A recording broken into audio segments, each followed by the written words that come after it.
What's up, Digital Crap Squad? Y'all know what it is. It's spoiler chill for Antman and the Wasp. Just got back from seeing the movie, and I know I got a Deadpool shirt on, but we rocking the shit anyway. And nigga, I got the pimp particles in this bitch. I'm taking my time on my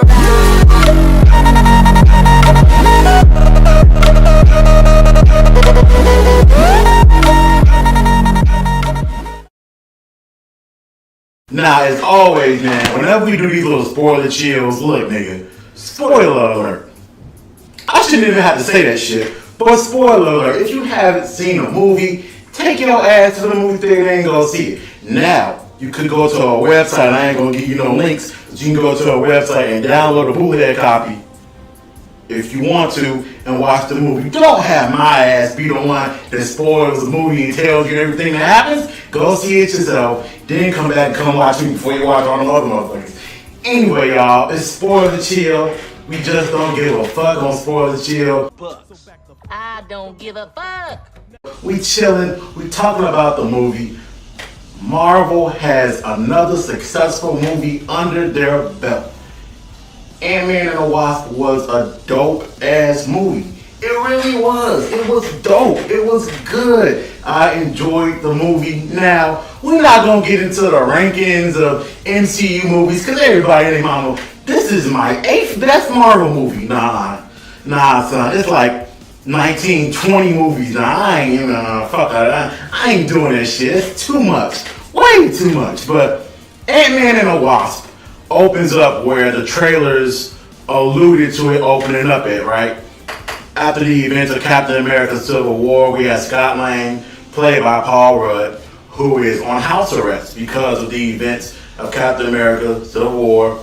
He was arrested, part of the Accords agreement in that movie, and now he's no longer the Ant-Man. Him, Hank Pym, and Hope have kind of fallen out because of what happened.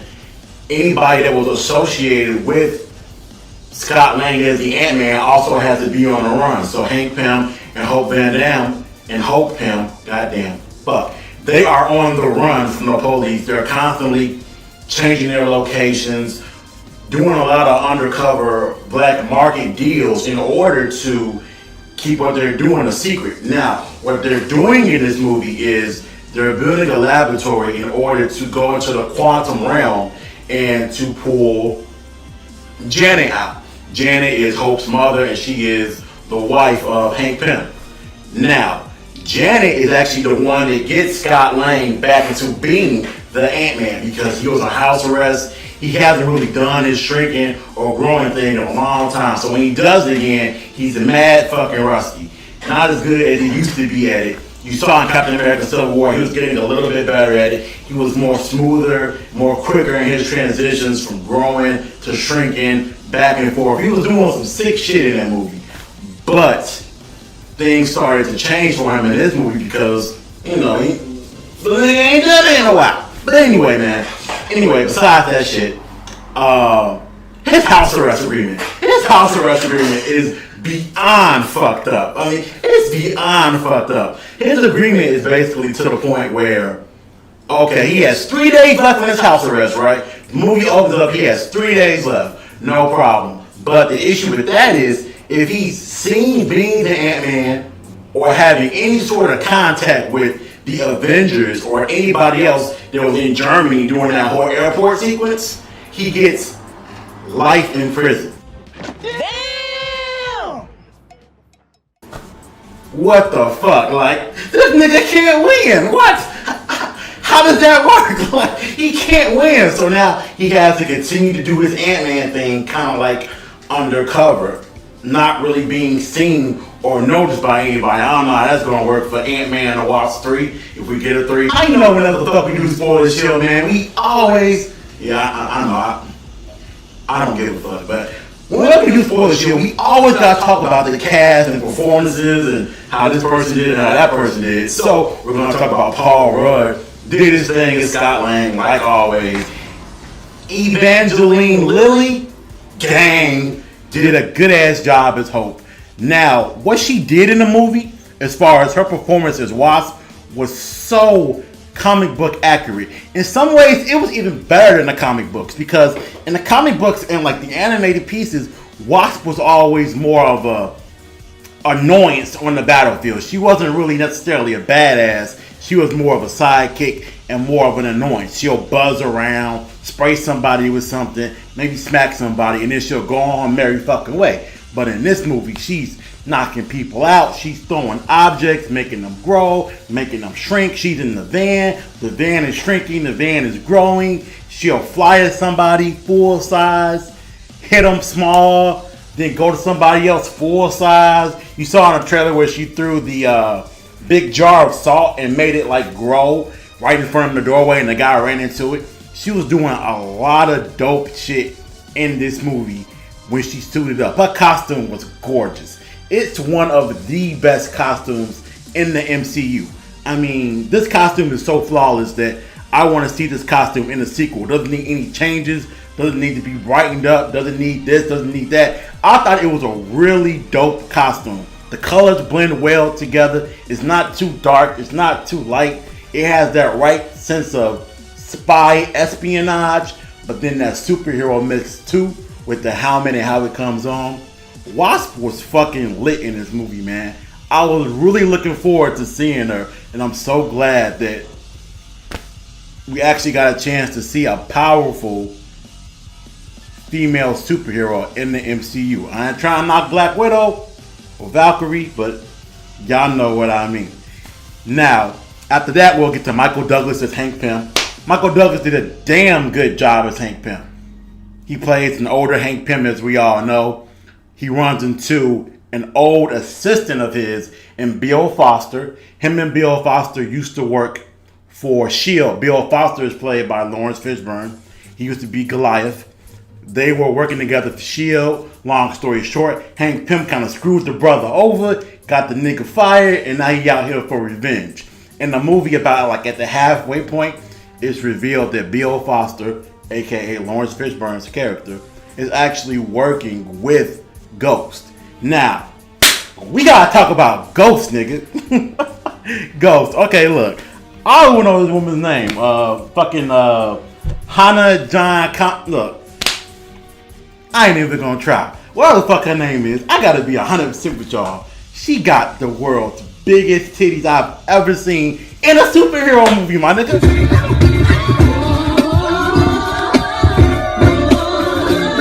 Like, if you think about superhero movies, they typically don't do that. They always kind of go for like A's and B's, never E's and F's. Like, her shit was fucking lit. Like, I was watching the movie like, I can't believe they did that. And they did it. I was watching the fucking, what was that? The fucking premiere, the worldwide premiere on YouTube, and I'm watching it and I'm like, who the fuck is this? Is she in the movie? If she's in the movie, we need a porno parody immediately. My God. She did a dope ass job as a Ghost. I'm not too familiar with the Ant-Man lore in terms of comic books, so maybe somebody can tell me exactly what her skill set and backstory was in the comic books, because I'm not too familiar with that. But her skill set and what she did in the movie was really good to me, right? This is her backstory in the movie. She was a child when something happened with the quantum realm, and her parents died, but she sucked up so much of the energy in the quantum realm that her body is constantly phasing in and out. So her molecules will go solid for 1 second, then they'll just separate. Then they'll go solid, then they'll separate. So that's how you see her in the trailer. She's able to like just phase through things and walk through things effortlessly. It was like one of those tragic accidents type shit where it happened to her and now she's getting ready to pay the price because her body is getting to the point where she's just gonna fade away and no longer live. That's really, really fucked up. Also, her backstory is, get this, backstory, mad fucked up. I mean, my nigga, they did all types of bad shit to her. Her backstory is basically that she was an assassin for S.H.I.E.L.D. S.H.I.E.L.D. made her a promise. Hey, look, you do some shit for us, kill some motherfuckers, we're gonna make you like a Psycho Mantis from Metal Gear Solid. Who remembers Psycho Mantis from Metal Gear Solid? You doubt my power? Now, I will show you why I am the most powerful practitioner of psychokinesis and telepathy in the world. Anyway, cyborg ninja and shit. But anyway, they're gonna make her into like a weapon basically, and they were gonna promise her, and they were gonna find you a cure. My nigga, we know how she'll get down. They did not find that bitch a cure. She continued to kill people anyway. Now, she was working, like I said earlier, with Bill Foster's character, Lawrence Fishburne. And when that was revealed in the movie, I was like, oh shit! I was like, oh, I did not expect that, because the trailers really didn't allude to that. The trailers obviously told you that Lawrence Fishburne's character, Bill Foster, had relations with Hank Pym, but you didn't really know what the relation was. Hey, I'm not deep into the Ant-Man lore, so, you know, maybe somebody out there can tell me, but I'm not deep into the Ant-Man comic book lore. We also have the young girl, Peanut, and they're alluding to a lot of stuff with her future in the MCU. If you look at her future in the MCU, I believe she's supposed to become Giganta or something like that. I'm not familiar with that, but I read online that she's supposed to become a female Avenger at some point, a young Avenger with Spider-Man and maybe even Shuri, who knows, but she's supposed to be an Avenger one day. They alluded to that so heavily during one scene. I'm like, okay, why don't y'all just come out and say it? You know, instead of alluding, I want to be a sidekick, I want to be a hero. Just come out and fucking say it, man. She's gonna be one day the replacement for Scott Lang on the Avengers. One day. That's probably like multiple movies down the line, multiple spin-offs, because right now she's only a little girl. But the rumor is that she's supposed to be significantly older in Avengers 4. Hey, look, I read that online somewhere. Wish I didn't read that, but I read it, and it is what it is. I just can't put this fucking Pepsi down, man. Look, now, with the action in the movie, I thought the action was really, really well done. Something about the transition from Ant-Man in 2015 to Antman and the Wasp in 2018, the special effects, you can definitely see the difference and the growth. Something made just the shrinking feel a little bit more smoother in this movie versus the other one. Now, I don't know if maybe it was just the characters being better at it and them being more quicker to it that made me go, now I'm happy.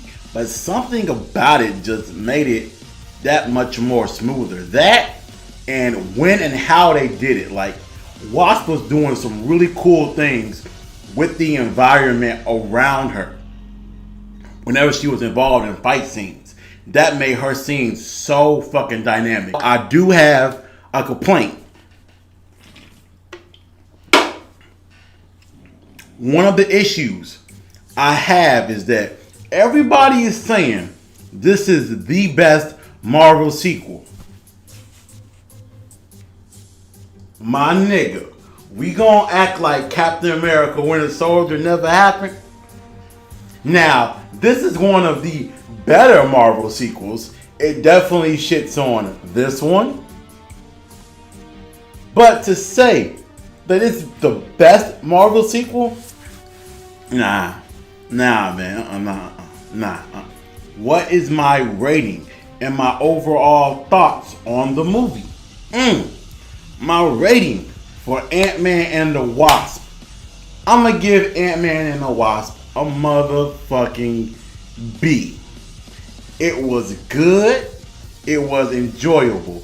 It was not the best Marvel sequel. It was one of the better Marvel sequels. This movie definitely improves on the foundation that the first Ant-Man movie laid down for you. It's a nice chapter in the MCU, a nice switch up after the depression of Avengers Infinity War. Y'all know what it is. It's your boy MarcusDigital.